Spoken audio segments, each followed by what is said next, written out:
Hello दोस्तों, Radhe Radhe to all. IBPS PO का result out हो चुका है एंड एक मैसेज आता है सामने हमारे कॉन्ग्रेचुलेशंस।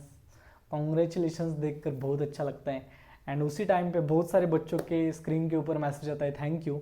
एंड थैंक यू देखने के बाद बहुत बुरा लगता है एंड ये थैंक यू लगने की आदत जिसको हो जाती है ना, उसके बाद ही ये कॉन्ग्रेचुलेशंस मैसेज बहुत दिनों बाद आता है। ऐसे मैक्सिमम यही पैटर्न चलता है, पहले थैंक यू एंड उसके बाद कॉन्ग्रेचुलेशंस। मेरे साथ भी वही हुआ था, आपके साथ भी वही होने वाला है। अब देखो, ये वीडियो एक जनरल, मुझे 10-15 मिनट दे दीजिए आपके, मैं एक जनरल डिस्कशन करने वाला हूँ। जस्ट कि मेरा टेलीग्राम चैनल है एंड उसके ऊपर बहुत सारे बच्चों के अलग अलग मैसेजेस आ रहे थे कि उनका कहना था कि मेरा प्रिपरेशन बहुत अच्छा था, स्टिल मेरा नहीं हुआ। मेरा आईबीपीएस पीयू होने वाला था, मुझे पता था, मेरा हो गया। मेरा आईबीपीएस पीयू नहीं होने वाला था, ये मुझे पता था, स्टिल मेरा हो गया। आईबीपीएस पीयू गलती से निकलने वाले बच्चे। उसके बाद कल जिनका एसबीआई क्लर्क का एग्जाम है वो वाले बच्चे, आईबीपीएस क्लर्क का एग्जाम जिनका एक वीक बाद है वो वाले बच्चे, एंड आईबीपीएस क्लर्क के उसी टाइम पे एलआईसी एओ एंड एक वीक बाद आईबीपीएस पीओ का मेंस का पेपर। कंफ्यूजन, बहुत सारा कंफ्यूजन। आपको क्या करना चाहिए, मेन वैसे बच्चे जिनका आईबीपीएस पीओ का प्रीलिम्स निकलने वाला था, ये उनको पता ही नहीं था, वो क्लरिकल का ही यानी कि प्रीलिम्स का प्रिपरेशन कर रहे थे ना, उनका गलती से हो गया। अब देखो, ये वीडियो आपको एक जेन्युइन सजेशन देने के लिए, आपको अगर लगा कि हाँ ये सही बोल रहा है तो आप ले सकते हो, नहीं तो आप आगे बढ़ सकते हो। देखो, पहले हम उस पॉइंट पे आते हैं कि जिनका हुआ आईबीपीएस पीओ का prelims, congratulations to all from my heart. जो मेरे साथ कनेक्टेड है उनके लिए भी कॉन्ग्रेचुलेशंस एंड जो नहीं है उनके लिए भी कॉन्ग्रेचुलेशंस। आप जो मेहनत कर रहे हो उसका फल आपको मिल रहा है। एंड जिनका प्रिपरेशन बहुत अच्छा है, जिनका मॉक में बहुत अच्छा स्कोर आता था, जिनका परसेंटाइल अच्छा आता था, स्टिल उनका नहीं हुआ, उनके लिए मैं एक बात बताना चाहता हूँ कि आपका वो टाइम आ चुका है। आप आपका नोटबुक एंड एक पेन लेकर बैठ जाइए एंड देखिए कि आपने गलतियाँ क्या की। मैं बोलता हूँ कि जैसे कि एसबीआई क्लर्क का एग्जाम कल है एंड एसबीआई क्लर्क के बच्चों को मैं क्या बोलता हूँ, आज तक जो हुआ वो भूल जाओ। कल जो प्रेशर में अच्छे से परफॉर्म करेगा वही सिलेक्शन लेने वाला है। प्रेशर में अच्छे से परफॉर्म करना वही सबसे ज़्यादा मैटर करता है। आपको क्या करना है, प्रेशर सिचुएशन को हैंडल करना आना चाहिए। सबसे इंपॉर्टेंट अगर चीज़ कौन सी है हमारे बैंकिंग सेक्टर में, हमारे एग्जाम्स में, तो प्रेशर सिचुएशन में आपको परफॉर्म करना आना चाहिए वो। क्योंकि मैंने बहुत सारे ऐसे बच्चे देखे जिनका परसेंटाइल बहुत अच्छा रहता है, स्टिल उनका प्रीलिम्स नहीं निकला। एंड आप सोचो कि आप प्रीलिम्स में इतना घबरा रहे हो तो मेंस में क्या होगा। मेंस तो बहुत ज़्यादा डिफिकल्ट होता है, उसमें बहुत ज़्यादा दिक्कत आएगी। तो आपको क्या करना है, आपको पेन एंड पेपर पहले लेना है एंड आपको बैठना है ना, आपको सभी पॉइंट्स निकालने की क्यों नहीं हुआ। दूसरा पॉइंट जो मैं बोलता हूं कि नंबर ऑफ अटेम्प्ट्स, जैसे कि एसबीआई क्लर्क के एग्जाम में 78 अटेम्प्ट, 75 अटेम्प्ट, 80 अटेम्प्ट रहने वाले बहुत सारे बच्चे, वैसे ही आईबीपीएस पीओ के एग्जाम में 68 अटेम्प्ट, 69 अटेम्प्ट, 70 अटेम्प्ट, 65 अटेम्प्ट ऐसे होने वाले बच्चे बहुत सारे थे, स्टिल उनका नहीं हुआ। ऐसे भी बच्चे बहुत सारे। तो number of attempt is not equal to number of marks. Banking sector में हमारे एग्जाम्स में ये दिमाग में रखो कि मेरा अटेम्प्ट कम हुआ सर, मेरा अटेम्प्ट कम होना, रोते बैठना नहीं है। जिसका फ्लो सही था एग्जाम देते टाइम, जिसका फ्लो सही था, जिसने 100% दिया है खुद का, उसका प्रीलिम्स निकल जाएगा। मैंने ऐसे बच्चे देखे जिनका 59 में हुआ एंड ऐसे बच्चे देखे जिनका 68, 69, 70 में नहीं हुआ। As simple as that. हमारे महाराष्ट्र के दो अलग अलग स्टूडेंट जिनका हुआ है जिनका नहीं हुआ। ऐसे बच्चे देखे जिनका होने वाला था, वो ऐसे उनका लगता था लेकिन स्टिल नहीं हुआ, एंड ऐसे बच्चे जिनका नहीं होने वाला था स्टिल उनका हुआ। अब आगे क्या, सब कुछ बताऊंगा।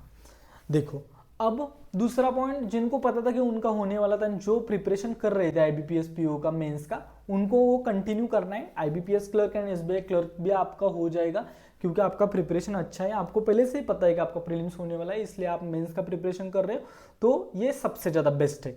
आप SBI clerk and IBPS clerk का प्रीलिम्स, उसके ऊपर इतना फोकस कीजिए कि आपका प्रीलिम्स निकलना चाहिए, बाकी आपका सभी फोकस आईबीपीएस पीओ के मेंस के ऊपर होना चाहिए। दूसरे बच्चे जिनका आईबीपीएस पीओ गलती से निकला, उनको ऐसा यानी कि गारंटी नहीं थी, वो श्योर नहीं थे कि उनका होगा या नहीं होगा, वो IBPS PO मेंस का प्रिपरेशन इतना नहीं करते थे। अब देखो यहाँ दो टाइप के बच्चे आते हैं। जैसे कि बोला जाता है कि क्या IBPS PO के रिजल्ट के बाद IBPS PO का मेंस का प्रिपरेशन करना चाहिए? बिल्कुल नहीं। IBPS PO का एग्जाम होने के बाद आप मेंस का प्रिपरेशन कर सकते हो, यानी कि प्रीलिम्स होने के बाद, लेकिन IBPS PO का रिजल्ट लगने के बाद IBPS PO के मेंस का प्रिपरेशन करना, अब ये पॉइंट है कि आपको हुआ है तो आपको करना ही है, लेकिन आपको पहले से ही करना चाहिए था। लेकिन हम स्टिल कोशिश करेंगे कि कैसे मेंस निकाला जा सकता है। लेकिन लेकिन लेकिन आपको एक बात बताना चाहता हूं, अगर आपको लगता है कि आपका IBPS PO मेंस प्रीलिम्स गलती से निकला है एंड आपका SBI क्लर्क कल है, IBPS क्लर्क एक वीक बाद है, एंड आपका परसेंटाइल इतना अच्छा नहीं जाता, तो प्लीज प्लीज प्लीज आप IBPS clerk and SBI clerk के ऊपर ज्यादा फोकस कीजिए। क्यों ऐसा बोल रहा हूं? अब देखो इस बात को समझो, अगर ये 10 दिन में IBPS PO मेंस का प्रिपरेशन होगा इसकी गारंटी कोई नहीं दे सकता। 1% या 2%, मैं बोल सकता हूं कि मैक्सिमम 100% में से 4-5% बच्चे हैं जो 10 दिन में अच्छा सा प्रिपरेशन करके, जिनका इंग्लिश बहुत अच्छा है, ऐसे बच्चे मैक्स जो 10 to 15 डेज में अच्छे से प्रिपरेशन करके IBPS PO का मेंस भी निकाल सकते हैं। लेकिन आप एक बात ध्यान में रखो, अगर आपने IBPS clerk and SBI clerk का प्रीलिम्स नहीं निकाला, वो अच्छे से नहीं किया, तो IBPS PO के मेंस के बाद आपके सामने direct RRB clerk and RRB PO exam रहेगी, बाकी कौन सी भी बीच में एग्जाम नहीं रहेगी।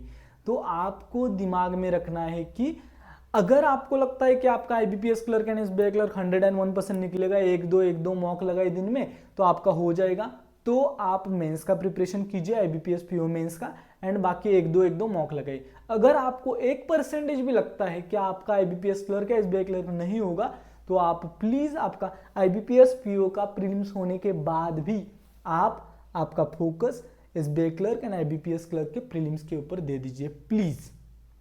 आई होप कि आपको समझ में आ चुका होगा। मुझे पता है कि भावनाओं में हम बह जाते हैं एंड फिर नहीं करते, लेकिन मैं जेन्युइनली कह रहा हूँ जो भी बातें कह रहा हूँ।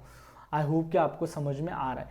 बाकी जिनका नहीं हुआ उनके लिए क्या, अब देखो आपने पढ़ाई बहुत की एंड स्टिल नहीं हुआ, तो लिखो कि क्यों नहीं हुआ, क्या क्या पॉइंट्स थे। IBPS, मैं हर बार बोलता हूँ कि IBPS इमोशंस नहीं देखता, सच है IBPS बिल्कुल इमोशंस नहीं देखता। आपके एग्जाम हॉल में कुछ इशू हुआ था, आप लिखते टाइम कुछ गलत लिखा था, या कुछ भी फाइनेंशियल प्रॉब्लम थे, घर में इश्यूज थे, हेल्थ खराब थी, कुछ भी नहीं देखता IBPS, बिल्कुल इमोशंस नहीं देखता।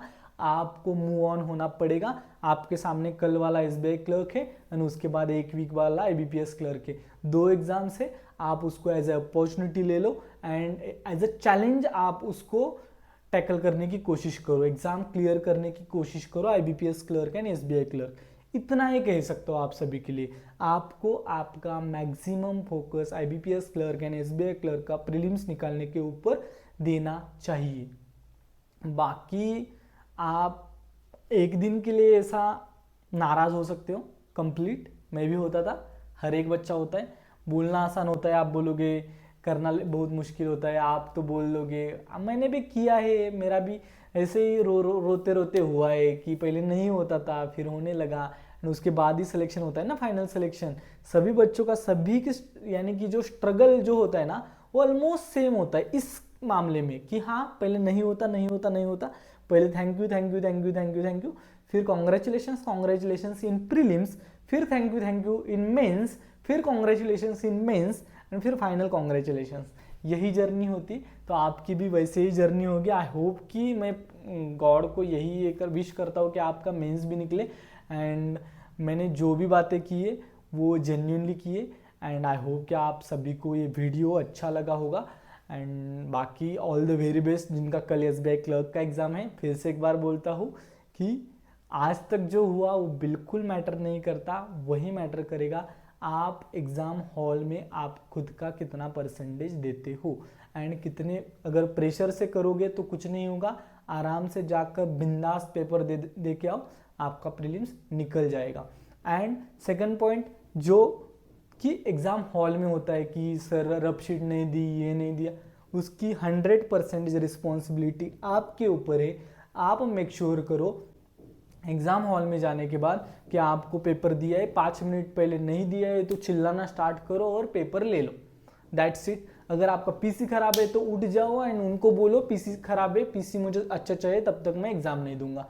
आपकी 100% रिस्पॉन्सिबिलिटी है। आप एक बैंकर, एक ऑफिसर बनने वाले हो, तो आपको उतना आना चाहिए कि खुद के लिए थोड़ा बहुत झगड़ा भी किया जाए तो इट्स ओके, क्योंकि आपने दिन रात मेहनत की है।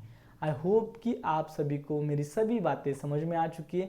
फिर से एक बार कॉन्ग्रेचुलेशंस टू दोज जिनका प्रीलिम्स क्लियर हुआ है, जिनका प्रीलिम्स हुआ है लेकिन मैंने ऐसी बातें की है जिनको बुरा लगा है, उनके लिए आई एम एक्सट्रीमली सॉरी। लेकिन ये बुरा नहीं लगना चाहिए, क्योंकि ये आपके अच्छाई के लिए बोला है मैंने।